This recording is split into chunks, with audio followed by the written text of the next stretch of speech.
sobre o plano da Terra que buscam sondar os múltiplos mistérios da vida. Propõem teorias de diversos tipos, pretendendo explicar isto ou aquilo, e que, no curso do tempo, passam a ser encaradas como grandes verdades. Algumas destas hipóteses estão tão afastadas da verdade quanto se possa imaginar, outras são meramente irracionais. Mas também há pessoas que até mesmo se recusam a pensarem por si mesmas, e que com indiferença agarram-se na crença de que enquanto estão encarnadas não precisam saber nada da vida dos espíritos que espera por todos para breve. Afirmam que não é propósito de Deus que lhes contem sobre tais assuntos, e, quando vierem para o mundo espiritual, saberão tudo. Existem dois pensamentos extremos, os teóricos e os partidários da porta fechada. Estas duas escolas recebem choques severos quando adentram os reinos espirituais para viver todo o tempo.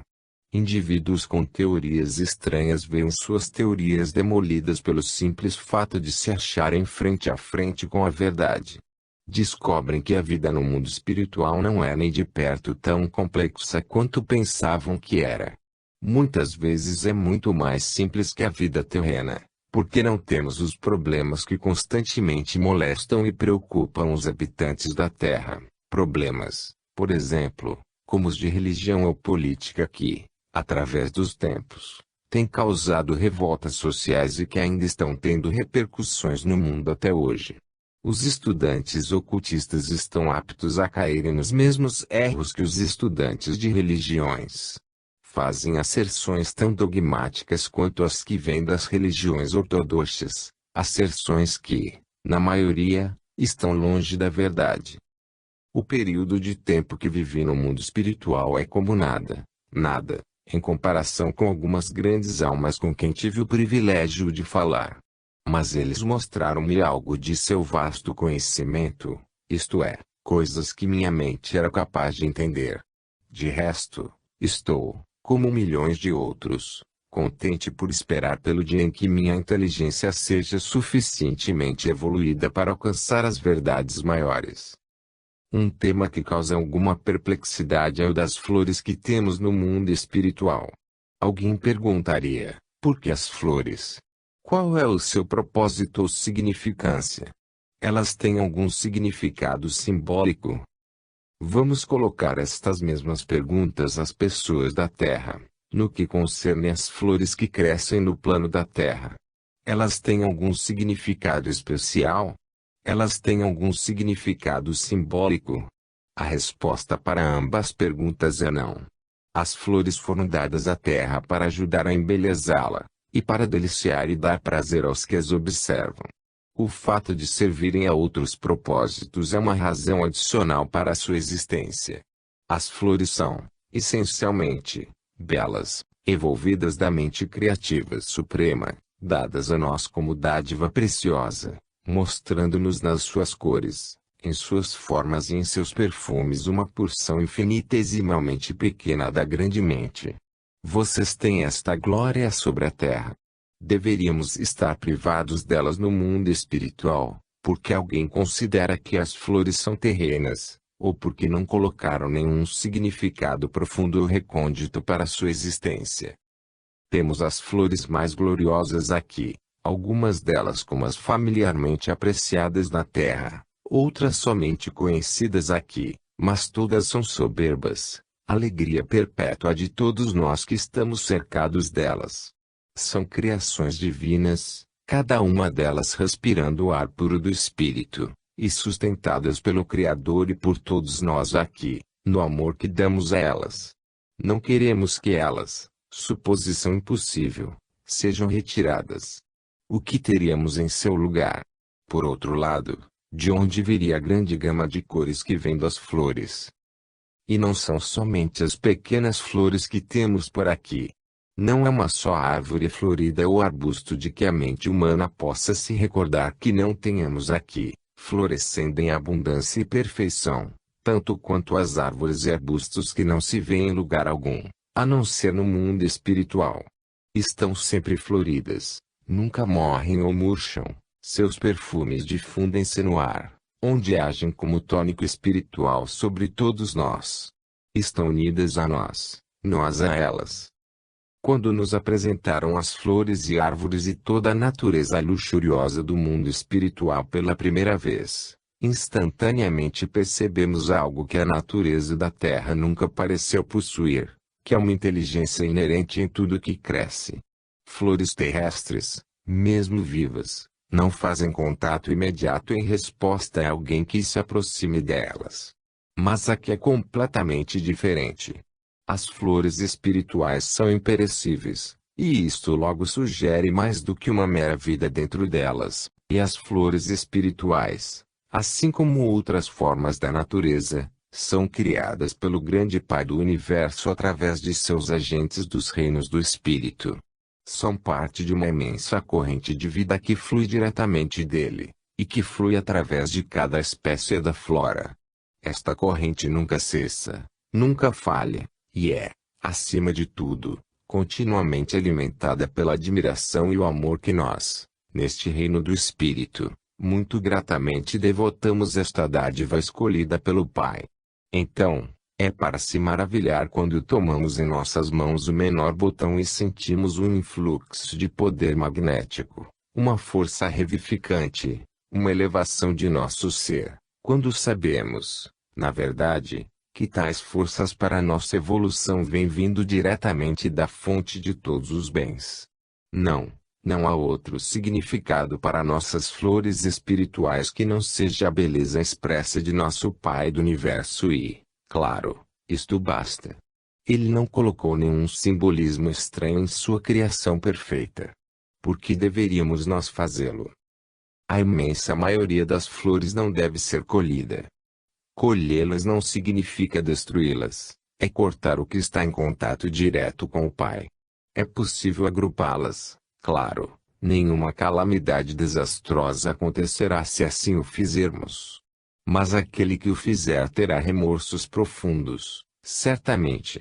Pense em algum artigo pequeno que você tenha, tesouro acima de todas as suas posses materiais, e depois pense em alguém deliberadamente destruindo-o. Isto causaria em você uma extrema tristeza, apesar de que a perda possa ser, intrinsecamente, insignificante. Tais seriam os seus sentimentos se, descuidadamente, colhesse as flores espirituais que não devem ser colhidas. Mas há os botões, e muitos deles, que ali estão expressamente para serem colhidos, e muitos de nós o fazemos, levando-as para nossas casas, exatamente como fazíamos na terra, e pela mesma razão. Estas flores colhidas sobreviverão ao corte por tanto tempo quanto desejarmos retê-las. Quando nosso interesse nelas começa a esvair, elas rapidamente o desintegram. Não haverá restos feios, porque não pode haver morte no plano da eterna vida. Simplesmente percebemos que nossas flores se foram, e podemos repô-las, se assim o desejarmos. 2. O solo. Para se ter a ideia adequada do chão sobre o qual andamos e no qual nossas casas e edifícios são erigidos, você deve limpar sua mente de todas as concepções mundanas. Antes de qualquer coisa, não temos estradas como as que são conhecidas na Terra. Temos extensas e amplas vias públicas em nossas cidades e em outros locais, mas não são pavimentadas com a substância composta que lhes dá dureza e durabilidade para a passagem de corrente contínua de tráfego. Não temos tráfego, e nossas estradas são cobertas com uma grama fininha e verde, e tão macia aos nossos pés quanto uma cama de musgo fresco. É sobre isto que andamos. A grama nunca cresce acima da condição de bem aparada, e, mesmo assim, é grama viva. É sempre mantida no mesmo nível para servir, perfeita para se andar nela, perfeita na aparência. Nos lugares onde caminhos menores são desejáveis, e onde a grama pareceria não combinar, temos pavimentações semelhantes às da terra. Mas são construídas de materiais bem diferentes. O piso tem, na maior parte, a descrição de uma pedra, mas não tem a usual monotonia chata nas cores. Assemelha-se bastante ao material do alabastro, do qual tantos prédios são construídos. As cores variam, mas todas são de delicados tons pastel. Esta pedra, como a grama, é muito agradável para se caminhar, apesar de que, naturalmente, não é tão macia. Mas há certa qualidade nela, uma certa elasticidade, se é que posso assim nomear, algo como a plasticidade de certa madeira da terra que é usada para se fazer pisos. É a única maneira que tenho para transmitir a ideia da diferença entre a pedra da terra e a do mundo espiritual. Nunca há, claro, descoloração para se observar na superfície destes passeios de pedra. Preservam para sempre o seu frescor inicial. Frequentemente nossa pavimentação revela um trabalho de desenhos maravilhosos formados pelo uso de materiais de coloração diferente, combinando harmoniosamente com a região em torno. Quando alguém se aproxima das fronteiras dos reinos mais elevados, a pavimentação torna-se notavelmente mais translúcida, e parece perder sua aparência de solidez, apesar de que, sem dúvida, ainda é sólido o suficiente. Quando se chega perto das fronteiras dos reinos inferiores, a pavimentação toma a aparência de mais dura, começa a perder sua coloração, até que fica plúmbea e opaca, tendo a aparência de extrema solidez, quase como o granito do plano da terra. Em volta de nossas casas, temos campos gramados, árvores e canteiros de flores, com ruelas de pedras similares àquela que acabei de descrever a você. Mas de terra nua, vê-se pouco, ou nada. Realmente, não posso me lembrar de ter visto o local assim nu, pois aqui não há abandono pela indiferença ou indolência, ou de outras causas que são tão familiares para se especificar. Onde tenhamos obtido o direito de possuir nossas casas espirituais, também temos, dentro de nós, o desejo constante de manter ou melhorar sua beleza. E não é difícil de cumprir, já que a beleza responde e prospera com a apreciação delas. Quanto mais atenção e reconhecimento nós damos a elas, maior será sua resposta, ganhando, para si mesmas, beleza ainda maior. A beleza espiritual não é uma coisa abstrata, mas uma força real e viva. A vista de minha casa é de campos verdes, de casas bonitas situadas entre jardins e bosques, e com uma visão da cidade distante. Em lugar algum será encontrado um sinal de solo maltratado ou nu. Cada polegada que se apresenta aos olhos é bem tratada, por isso toda a paisagem é um turbilhão de cores, do brilhante verde esmeralda da grama às flores multicoloridas nos jardins, coroados pelo azul do céu celestial acima.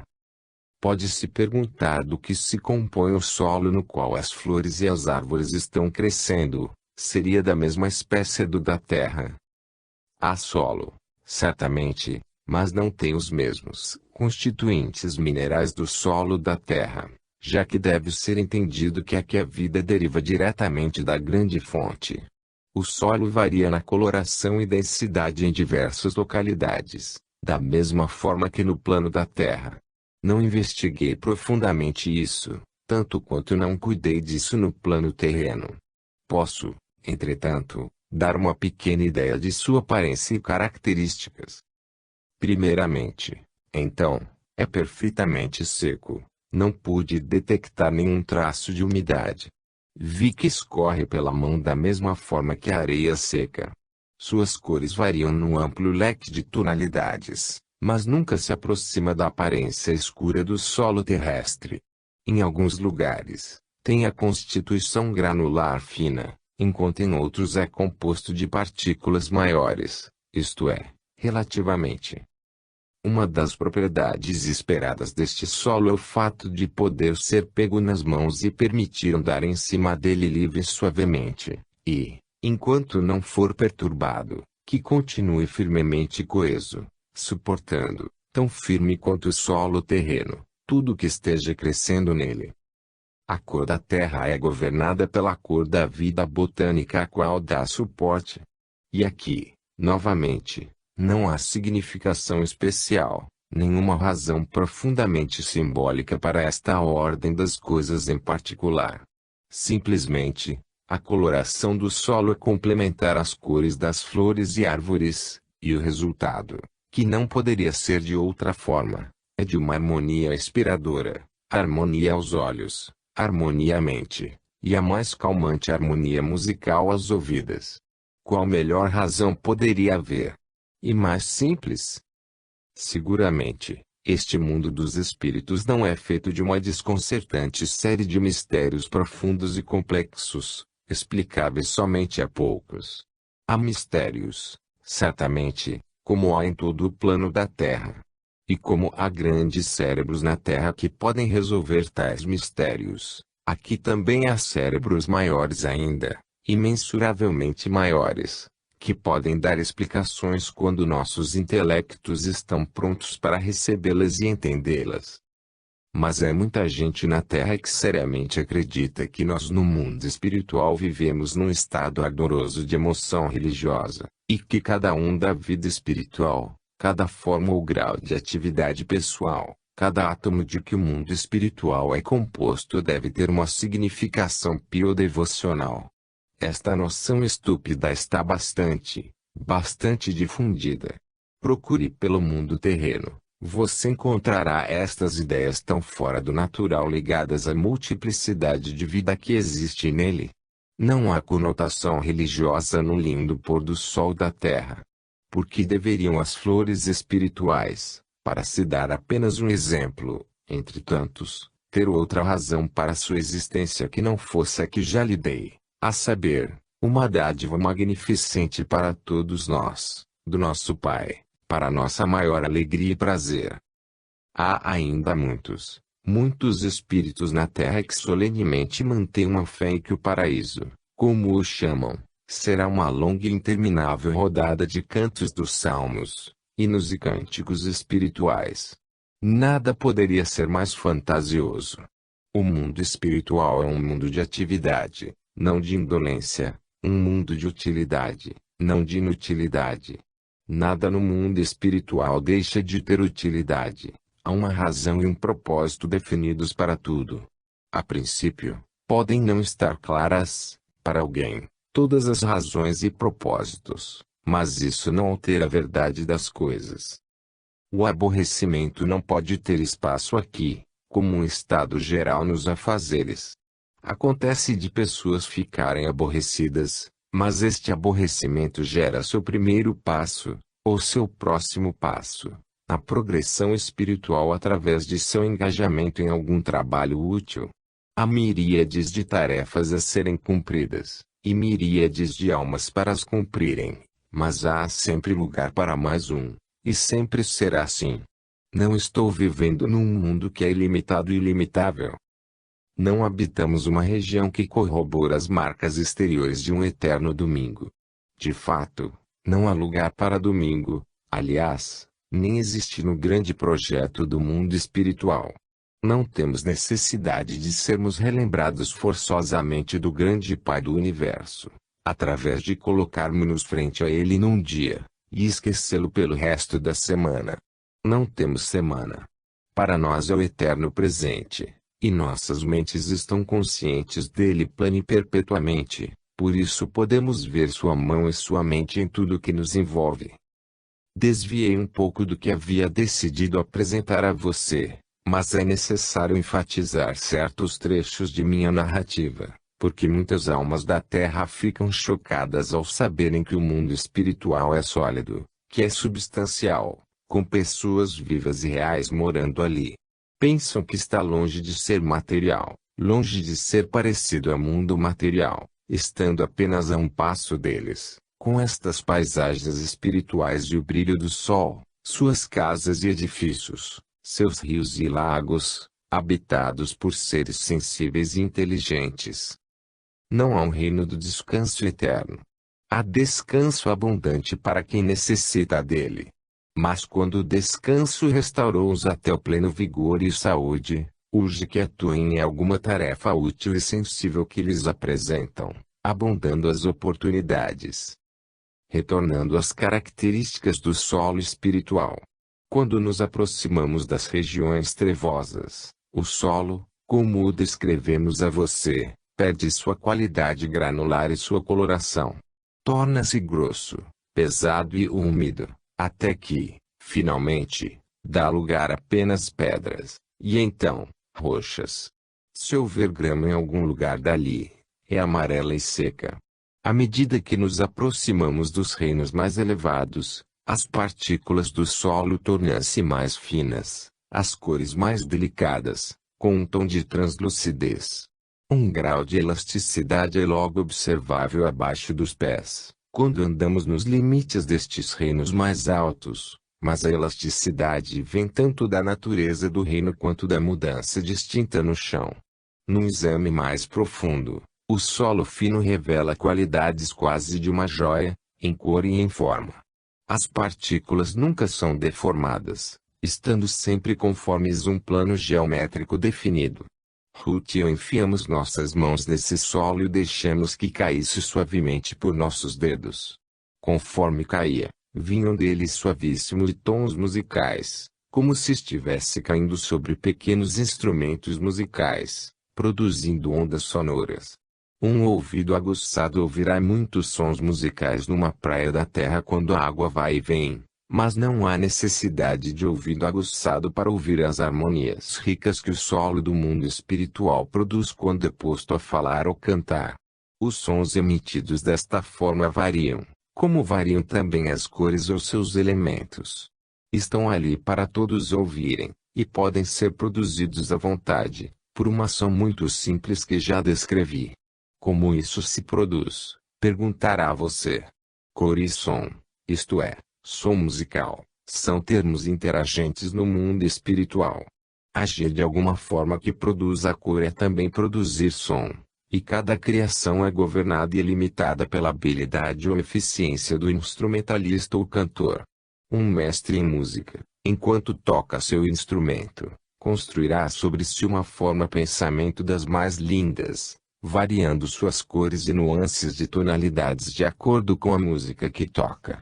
Um cantor pode criar um efeito similar, relacionado com a pureza da voz e a qualidade da música. A forma pensamento assim erigida não será grande. Será uma forma em miniatura. Mas uma grande orquestra ou coral de cantores construirá uma imensa forma, governada, claro, pelas mesmas leis. A forma pensamento não produz sons por si mesma. É o resultado do som, e se forma como se fosse uma unidade em si. Embora a música emane cor, ou a cor render música, cada uma é restrita àquela forma resultante. Não continuarão reproduzindo-se uma outra, numa constante e interminável, ou gradualmente diminuída, alternação de cor e som. Não se deve pensar que com toda a vasta galáxia de cores das centenas de fontes do mundo espiritual, nossos ouvidos sejam constantemente assaltados pelos sons musicais, que vivamos, de fato, numa eternidade de música que soa e ressoa sem perdão. Haveria poucas mentes, se tanto, que possivelmente poderiam aguentar uma condição tão bombástica de sons, por mais lindos que fossem. Procuraríamos a paz e a quietude, nosso paraíso deixaria de ser paraíso. Não, a música está lá, mas buscamos o prazer se queremos ouvi-la. Podemos nos isolar completamente do som, ou podemos nos abrir totalmente aos sons, ou apenas ouvir o que nos agrada mais. Há vezes na Terra que você ouve os sinais de uma música distante sem que se perturbe com isso, ao contrário. Pode até achar bastante agradável e confortante. Assim é no mundo espiritual. Mas há esta grande diferença entre nossos dois mundos. Nossas potencialidades para a música da mais alta ordem são imensamente maiores que a de vocês no plano da Terra. A mente de um desencarnado que tem um profundo amor pela música naturalmente ouvirá mais, porque assim o deseja, que outros que ligam menos para isso. Voltando à experiência que Ruth e eu fizemos quando deixamos cair o solo através de nossos dedos. Ambos tivemos muito prazer ao ouvirmos a música, Ruth muito mais que eu, já que ela foi treinada na arte musical e, portanto, aprecia melhor e capta as técnicas musicais. Eu já lhe contei que, a partir do instante que o solo deixava nossas mãos, Podemos ouvir deliciosos sons emanando dele. Outra pessoa fazendo o mesmo, mas que não possuísse nenhuma susceptibilidade musical em particular, dificilmente tomaria consciência do som produzido. As flores e tudo o que cresce respondem imediatamente aos que os amam e os apreciam. A música que emana opera precisamente sob a mesma lei. Uma sintonia entre a parte que filtra com a parte com que se entra em contato ou relação é um pré-requisito. Sem esta sintonia seria impossível ser consciente das tensões que vêm de todo o espírito da natureza. Por natureza do espírito quero dizer, claro, tudo o que vive, mares e lagos, sem dúvida, todas as águas, o solo, e o resto. Quanto maior o poder do indivíduo de entender e apreciar a beleza em suas formas múltiplas, maior será a emanação da força magnética. No mundo espiritual nada se desperdiça nem se gasta sem uma utilidade. Ninguém nos força a nada que não queiramos, seja a música ou arte, lazer ou aprendizado. Somos agentes livres, em todos os sentidos da palavra, até os confins de nosso reino. Seria uma ideia muito aterrorizadora imaginar que o mundo espiritual fosse um imenso pandemônio musical, tocando incessantemente, totalmente inevitável, aparecendo em qualquer ocasião, e em qualquer lugar ou situação possível. Não, o mundo espiritual é conduzido em linhas melhores que isso. Os sons musicais estão certamente ali, mas cabe somente a cada um querer ouvi-los ou não. E o segredo é a sintonia pessoal. Há pessoas na Terra que possuem a habilidade de se isolarem mentalmente de seu entorno em tal grau que se tornam até surdos a todos os sons, mesmo que intensos, que estejam em volta. Este estado de desprendimento mental completo servirá como analogia, apesar de ser elementar, ao efeito daquilo que podemos fazer conosco em espírito, de exclusão dos tais sons que não queremos ouvir. Diferentemente do mundo terreno, não precisamos colocar grande força de concentração. É apenas outro processo de pensamento, como o que usamos para nossa locomoção pessoal, e depois de uma breve estadia no mundo espiritual ficamos prontos a exercer estas funções mentais sem nenhum esforço consciente. Fazem parte de nossa natureza, e estaremos meramente aplicando, numa forma ampla, sem as limitações e restrições terrenas, os métodos mentais que são perfeitamente simples de se aplicar. Na Terra nossos corpos físicos, num mundo físico denso, estão impedidos de processos mentais similares que produzam qualquer resultado físico. No mundo espiritual somos livres e soltos, e estas ações mentais mostram resultados diretos e instantâneos, ou levando-nos na velocidade de nosso pensamento, ou fechando qualquer visão ou audição para aquilo que não desejamos experimentar.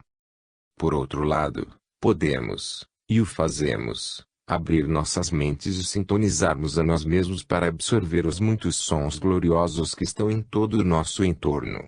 Podemos abrir nossas mentes, ou fechá-las, aos muitos perfumes que a natureza oferece para nossa felicidade e contentamento. Agem como um tônico à mente, mas não são impostos a nós, simplesmente nos valemos deles quando queremos.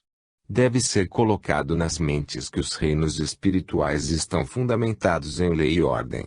Mas a lei nunca é opressiva, nem a ordem cansativa, porque a mesma lei e a ordem ajudaram a prover todas as belezas incontáveis e maravilhas deste reino celeste. 3. Métodos de construção. Não menos importante, entre os muitos fatos físicos do reino onde vivo, são os numerosos prédios devotados ao aprendizado e à melhora das artes familiares ao plano da terra. Estes edifícios magníficos apresentam aos olhos todos os sinais que esperaríamos da aparência de eternos. Os materiais de que são construídos são imperecíveis. As superfícies das pedras são tão limpas e frescas como no dia da construção. Não há nada que as sujem, nem poluição que as corroa, nem vento ou chuva que estrague os trabalhos da decoração exterior. Os materiais de que são feitos são do mundo espiritual, e, portanto, têm uma beleza que não é terrena. Apesar de que estes finos prédios para o aprendizado terem todos os sinais de eternidade, poderiam ser demolidos se fossem considerados dispensáveis, ou se assim o desejarem. Tais prédios mudam dali, e outros tomam seus lugares. O mundo espiritual não é estático. É sempre vibrante com vida e movimento.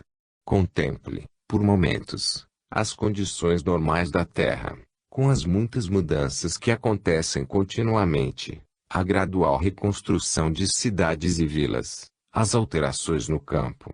Algumas destas mudanças não foram para uma melhoria. Entretanto, poderão ser, mudanças são feitas, e o procedimento é visto como progresso. E, então, o que acontece no mundo espiritual? Será que não há mudanças a serem feitas no mundo onde vivo? Certamente que há. Nós não mudamos exatamente com os tempos, para se usar uma expressão da Terra, porque estamos sempre bastante à frente dos tempos. E temos a necessidade de estarmos, para enfrentarmos a demanda que vem do mundo terreno. Tomemos apenas um exemplo específico, apenas um. À medida que a Terra progride em civilização, por sua própria estimativa, os meios e os métodos de empreender uma guerra tornam-se mais devastadores e amplos. No lugar de centenas de mortos em batalhas dos tempos antigos, a mortandade agora é contada em centenas de milhares. Cada uma destas almas acabou sua vida terrena, apesar de não ter terminado com as consequências dela, e, em muitos casos, o mundo acabou com eles também. O indivíduo pode sobreviver na memória dos que deixou para trás, sua presença física se foi. Mas a presença espiritual estará imutavelmente conosco. A Terra passou para nós, muitas vezes não necessariamente sabendo do que lhe aconteceu. Ele deixará para trás os que amou, e os que o amaram, mas o mundo terreno, assim pensam, não pode fazer mais nada por ele, nem pelos que lamentam sua perda. Somos nós, do mundo espiritual, que cuidaremos destas almas. Conosco não há colocar as responsabilidades em outros ombros e continuar o caminho. Encaramos estritamente a realidade por aqui. O mundo terreno, em sua cega ignorância, manda para cá centenas de milhares de almas, mas os que habitam nos planos elevados estão completamente avisados bem antes que tudo aconteça, ou do que está acontecendo na Terra, e um fiat segue em direção aos reinos mais próximos à Terra, para que se preparem para o que vai acontecer. Estas calamidades medonhas do plano da Terra necessitam de construção de mais e cada vez mais casas de repouso no mundo espiritual. É a ocasião, e talvez a maior, para as mudanças que sempre estão acontecendo aqui. Mas há outras, e mais agradáveis. Algumas vezes se expressa o desejo de muitos espíritos para uma ampliação dos prédios para o aprendizado. Raramente há algum problema quanto a estes desejos, porque não são egoístas, será para uso e prazer geral. Foi em resposta a uma pergunta que fiz, que alguém disse-me que uma ala nova estava sendo acrescida na maior biblioteca, onde eu gasto tantos momentos agradáveis e úteis desde quando vim para o mundo espiritual. Foi sugerido que talvez Ruth e eu gostaríamos de testemunhar uma construção espiritual em curso. Estando de acordo, fomos para a cidade e para a biblioteca. Havia muitas pessoas já agrupadas ali com a mesma intenção que a nossa e, enquanto esperávamos pelo início da construção, Edin nos contou os detalhes preliminares que são necessários antes que o trabalho realmente se inicie. Tão logo um prédio seja desejado, o governante do reino é consultado. Desta grande alma, e de outros similares a ele em caráter espiritual e capacidade, falarei mais tarde. Conhecendo, como ele o faz, tão intimamente, as necessidades e os desejos de todos os daquele reino, nunca há um caso onde algum edifício seja requisitado para uso e a serviço de todos e que seja recusado. O governante então transmite a requisição aos superiores a ele que, por sua vez, encaminham para os ainda mais superiores. Nós nos encontramos no templo central da cidade, onde fomos recebidos por alguém cuja palavra é a lei, A grande alma que, muitos anos atrás, em tempo terreno, fez o possível para que eu me comunicasse com o mundo terreno. Este procedimento aparentemente complexo de passar adiante, de um para outro, pode sugerir às mentes os métodos dos funcionários públicos, que são tortuosos com suas demoras e delongas. O processo pode ser similar, mas o tempo exigido é bastante diferente. Não é exagero dizer que no espaço de alguns minutos terrenos nossa requisição tinha sido avaliada, e a permissão, com uma bênção cheia de graças que acompanhava, foi concedida. Em ocasiões como essa, temos razão para estarmos alegres e usamos a oportunidade por completo. O próximo passo é consultar o arquiteto, e logo se pode imaginar que temos uma hoste de mestres a quem recorrer, sem limitações. Eles trabalham pela alegria que sentem ao criar algum grande prédio que vai ser usado a serviço de seus irmãos. Estes bons homens colaboram de uma forma que quase seria impossível no plano terrestre. Aqui, eles não são circunscritos pela etiqueta profissional, ou limitados pela estreiteza do ciúme mesquinho. Cada um fica mais alegre e orgulhoso por servir que o outro, e nunca há discórdia ou descontentamento durante o empreendimento ao se apresentar ou forçar as ideias individuais de um às custas das de outro. Talvez você diga que uma unanimidade completa está longe, bem longe, além das fronteiras da natureza humana, e que tais pessoas não seriam humanas de não entrassem em desacordo, ou mostrassem sua individualidade. Antes que você despreze minha frase como sendo altamente improvável, ou como sendo um quadro de uma perfeição impossível de se atingir exceto nos mais altos planos, deixe-me colocar o simples fato de que a discórdia e o descontentamento, num caso como esse que estamos considerando agora, não seria possível existir neste reino onde está o meu lar. E se você ainda insistir em que isso não seja possível, eu digo, não, é perfeitamente natural. Sejam quais forem as dádivas que possamos possuir no mundo espiritual, é parte da essência deste reino que não inflemos ideias de poder ou excelência por tais dádivas. Nós as reconhecemos com humildade, sem importâncias individuais, discretamente, abnegadamente. E somos gratos pela oportunidade de trabalho, com amor e, com nossos colegas no serviço do grande inspirador. Isto, essencialmente, é o que um destes grandes arquitetos disse-me, referindo-se ao seu próprio trabalho. Depois que o planejamento para os novos prédios tenha sido estabelecido ao consultarem o governante do reino, há uma reunião com os pedreiros mestres. Estes eram, quase em sua maioria, pedreiros quando em sua vida na terra, e continuam a exercer sua especialidade nos planos espirituais. Fazem isso, claro, porque têm apelo ao trabalho, como já acontecia quando estavam encarnados, e aqueles têm condições perfeitas para continuarem seu trabalho.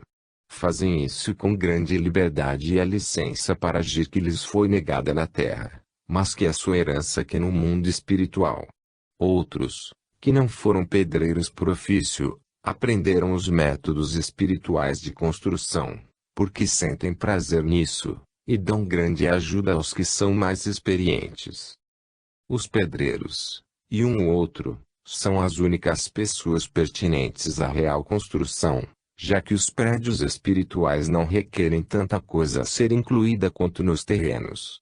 Por exemplo, a necessária provisão de luz por meios artificiais, e o calor.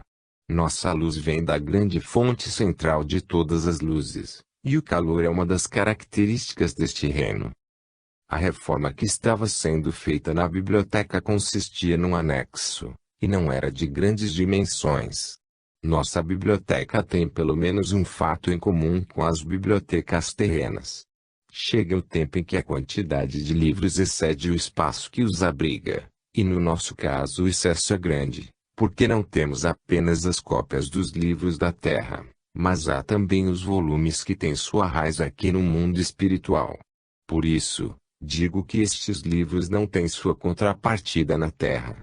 Incluídos entre eles, estão os trabalhos concernentes apenas ao mundo espiritual, os fatos da vida daqui, e ensinamentos espirituais, escritos por autoridades que têm conhecimento infalível do assunto, e que residem em esferas mais elevadas. Há também histórias de nações e eventos, com os fatos expostos em estrita concordância com a verdade absoluta, escritas por homens que agora acham que equívocos são impossíveis. A construção deste anexo não foi, entretanto, o que chamaríamos de um esforço maior, e requereria a ajuda de apenas uns poucos. Era de desenho simples, consistindo de 2 ou 3 salas de tamanho médio. Estávamos em pé, bem perto do grupo de arquitetos e pedreiros, encabeçados pelo governante do reino. Percebi que, particularmente, eles pareciam extremamente felizes e joviais, e muitas eram as brincadeiras que circulavam em torno deste grupo tão alegre. Era estranho para Ruth e para mim. Edin já tinha testemunhado este tipo de acontecimento antes. Pensar que um prédio estava perto de subir, porque desde a minha chegada ao mundo espiritual, não vi sinal de nenhuma construção acontecendo em lugar algum. Cada ala e cada casa já estavam erigidas, e nunca me ocorreu que as coisas requerem atitudes nesta direção. Um leve pensar, claro, revelaria que as casas espirituais estão sempre sendo construídas, enquanto outras estão sendo demolidas, se não são mais desejadas. Os prédios das escolas pareciam todos tão eternos aos meus olhos desacostumados, tão completos, que não pude pensar que poderiam ter a necessidade de ampliação. Finalmente, havia sinais de que começariam. Devo lembrar que o ato de construir no mundo espiritual é essencialmente uma operação do pensamento. Não será surpreendente, portanto, se eu disser que em nenhum lugar visível serão vistos os materiais usuais e a parafernália associada com as construtoras da terra, os andaimes, tijolos e cimentos, e outros objetos usuais. Iríamos testemunhar, de fato, um ato de criação de pensamento, e tais equipamentos físicos não são necessários. O governante do reino adiantou-se alguns passos, e, de costas para nós, mas encarando o local onde a nova ala deveria se levantar, pronunciou uma breve, mas apropriada, oração. Em linguagem simples, pediu ao grande Criador a sua ajuda para o trabalho que iria se iniciar. Sua prece trouxe uma resposta imediata, que veio em forma de um brilhante facho de luz, que desceu sobre ele e sobre os reunidos imediatamente atrás dele.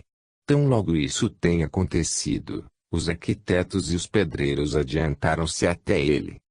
Todos os olhos estavam voltados para o local vazio ao lado do prédio principal, e onde percebemos que um segundo facho de luz estava passando diretamente pelo governante e os pedreiros.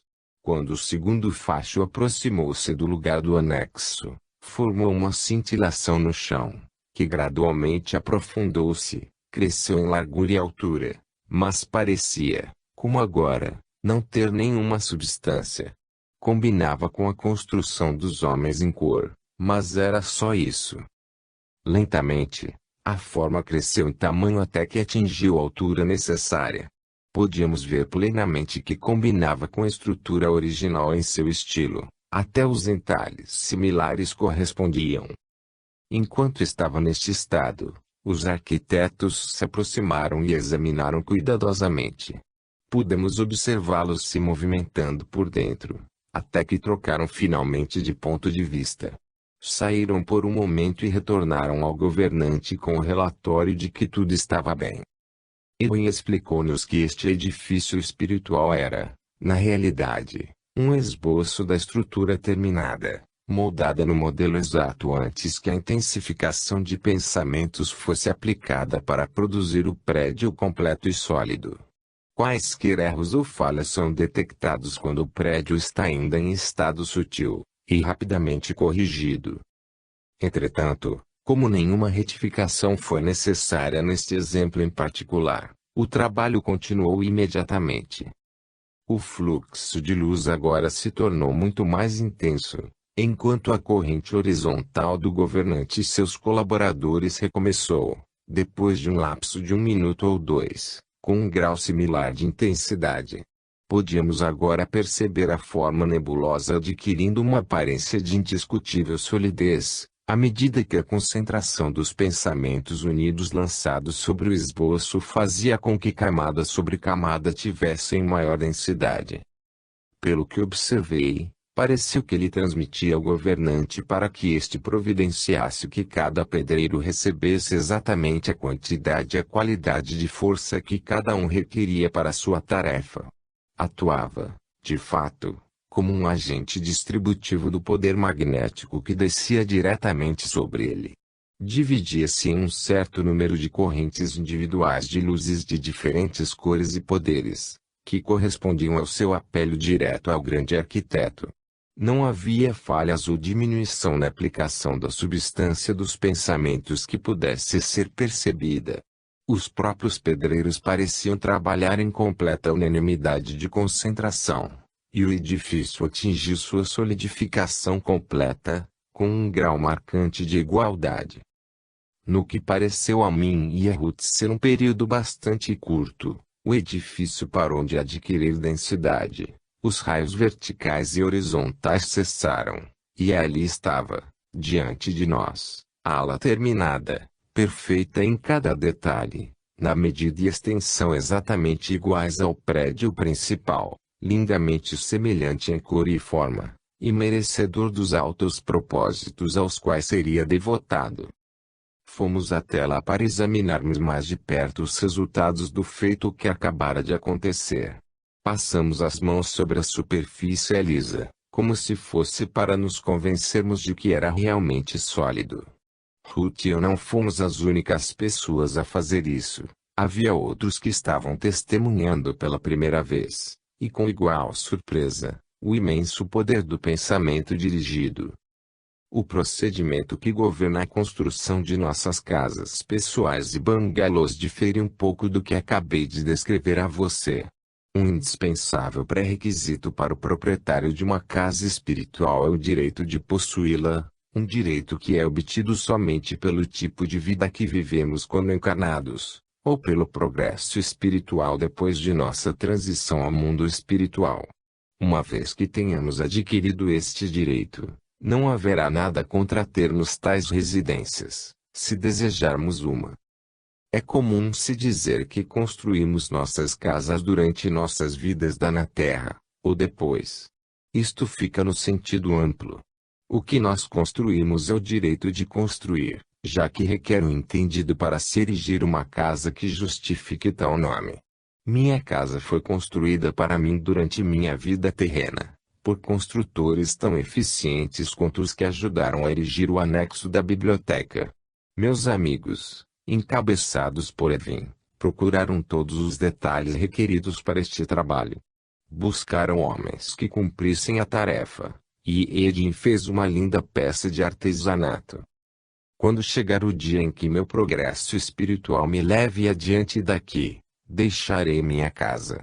Ficará por minha conta decidir se deixo minha casa antiga como está, para que outros a ocupem e gozem, ou se vou demoli-la. É costume, como me disseram, dar de presente ao governante do reino para que ele disponha a outros, à sua vontade. 4. Tempo e espaço. No plano da Terra pensa-se com frequência que no mundo espiritual o tempo e o espaço não existem. Está errado. Temos os dois, mas nossa concepção sobre eles difere do mundo terreno. Algumas vezes usamos a frase antes da aurora dos tempos, para transmitir a ideia da passagem das eras, mas não temos ideia do que está contido nesta frase. No plano da Terra a medida do tempo tem sua origem na revolução da Terra em torno de seu eixo, dando uma divisão de tempo conhecida como dia e noite. A ocorrência das 4 estações deu uma dimensão mais ampla, durante a qual a Terra gira em torno do Sol. A invenção dos relógios e calendários trouxe um meio conveniente de medir-se o tempo, ao alcance de qualquer um. No mundo espiritual não temos relógios nem outros aparelhos mecânicos para indicar a passagem dos tempos. Seria a coisa mais simples do mundo nossos cientistas fazerem isso para nós, se tivéssemos necessidade deles. Mas não temos esta necessidade. Não temos estações periódicas, nem alternância de luz e escuridão como indicação externa da passagem do tempo, e, ainda mais, não temos lembretes pessoais, comuns a todos os encarnados, como a fome, ou sede, ou fadiga, junto ao envelhecimento dos corpos físicos. Como, então, poderíamos ter a possibilidade de cuidarmos do voo do tempo? Como, de fato, o tempo existe? Temos duas concepções de tempo, uma das quais, como na Terra, é puramente relativa. 5 minutos, por exemplo, de dor aguda sofrida pelo corpo físico afetará tanto a mente, que momentos passageiros parecerão eras. Mas 5 minutos de alegria intensa e felicidade parecerão ter voado com a rapidez que o mesmo número em segundos. Os de nós que vivemos no reino de alegria eterna presente, não temos razão para achar que o tempo se arrasta. Neste sentido, não temos a consciência do tempo. Nos reinos trevosos, o caso é contrário. O período de escuridão parecerá interminável aos que vivem ali. Entretanto, muitas almas podem gritar pela chegada da luz, mas ela nunca chega. Serão eles mesmos que deverão se esforçar para dar o primeiro passo em direção à luz que os espera fora daquele reino inferior. Um período de existência dentro destes reinos escuros contará como 1 ou 2 anos no tempo da Terra, parecendo ter sido uma eternidade aos sofredores. Se, normalmente, não temos nenhum dos meios costumeiros de se medir o tempo porque não temos necessidade disso, podemos, e o fazemos, voltar a fazer contato com o plano da Terra, onde podemos averiguar a hora exata do dia, o dia do ano, e o próprio ano. Algumas pessoas que não fizeram isso, voltaram à Terra pelo prazer de satisfazer sua curiosidade quanto ao número de anos que estão no mundo espiritual. Conversei com alguns que fizeram esta jornada, e eles ficaram pasmos ao descobrir a contagem inesperada de anos que passaram desde sua transição. Falando de mim, descobri que o tempo passou rapidamente desde que cheguei ao mundo espiritual, mas sempre soube, por todo o período, qual era o ano da era cristã. A razão no meu caso é que simplesmente prometi que um dia me comunicaria com a Terra. Estive, portanto, profundamente interessado em observar, em companhia de grandes almas que estavam intimamente ligadas a isso, a concatenação dos eventos que aconteceriam, entre coisas, para alcançar meu propósito. Even, que me encontrou no limiar do mundo espiritual e me conduziu à minha nova casa, estava similarmente ligado à passagem do tempo, pois ele, por sua vez, esteve me observando.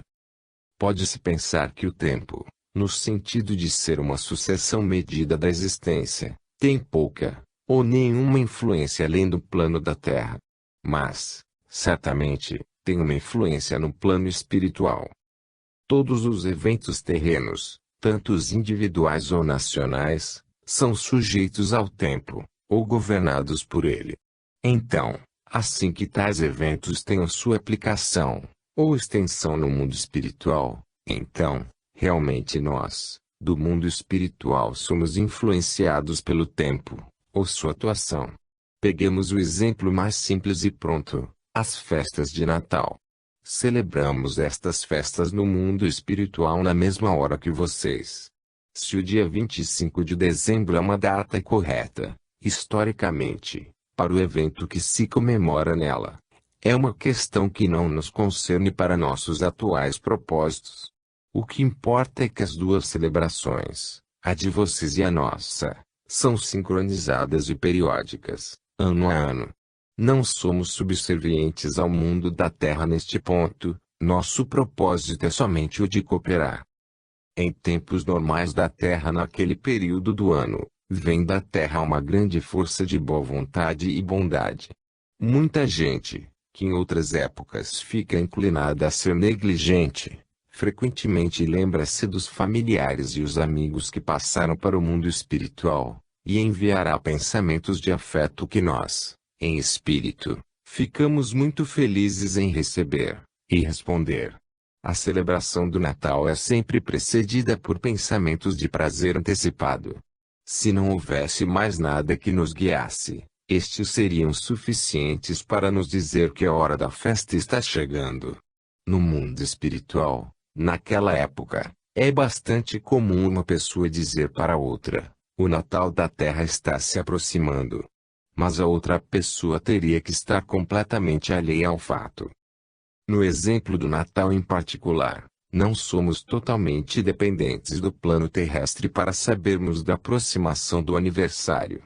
Nesta ocasião especial, sempre somos visitados por grandes almas vindas dos reinos superiores, e se todos os outros meios falhassem, este seria uma indicação infalível da passagem de outro ano no tempo terrestre. Aqueles de nós que estão em contato constante e próximo com a Terra saberão, claro, tão bem como vocês, o ano, o mês, e o dia. Saberemos, também, a hora exata do tempo terrestre. Não há dificuldade nisso, nem mistério. Quando atingirmos as condições de vocês, podemos usar os vários meios que vocês empregam, e o que poderia ser mais simples.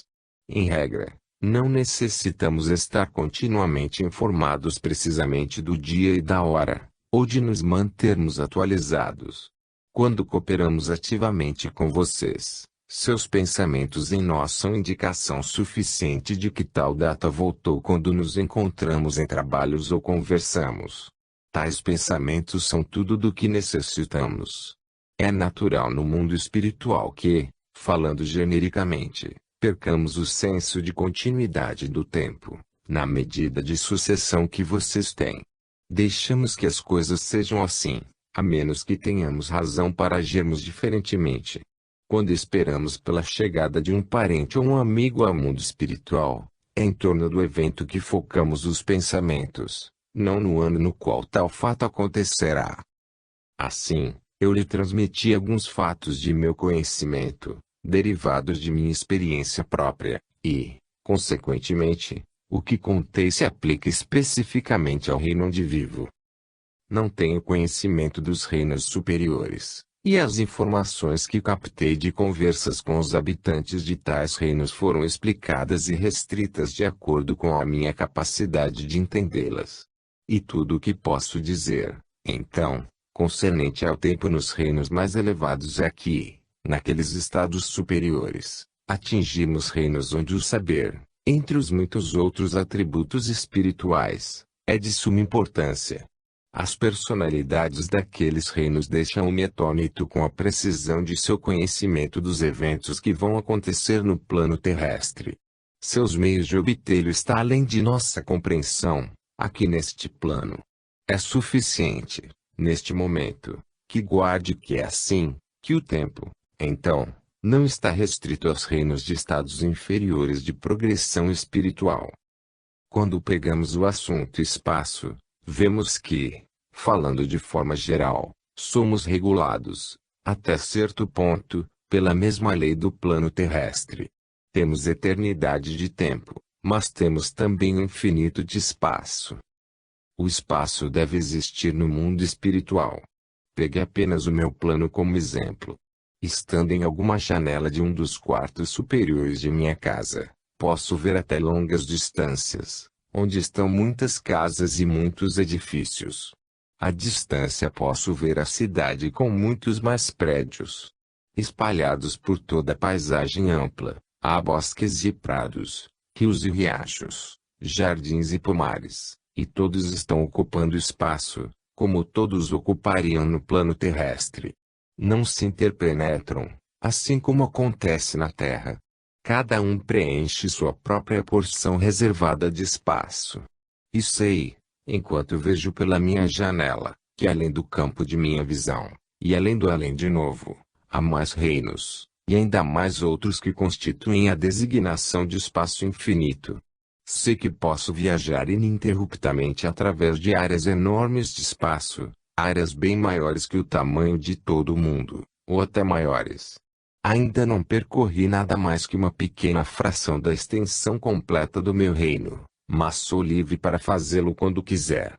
Meus amigos dos reinos superiores disseram-me que posso até penetrar nos planos rarefeitos, se a ocasião demandar.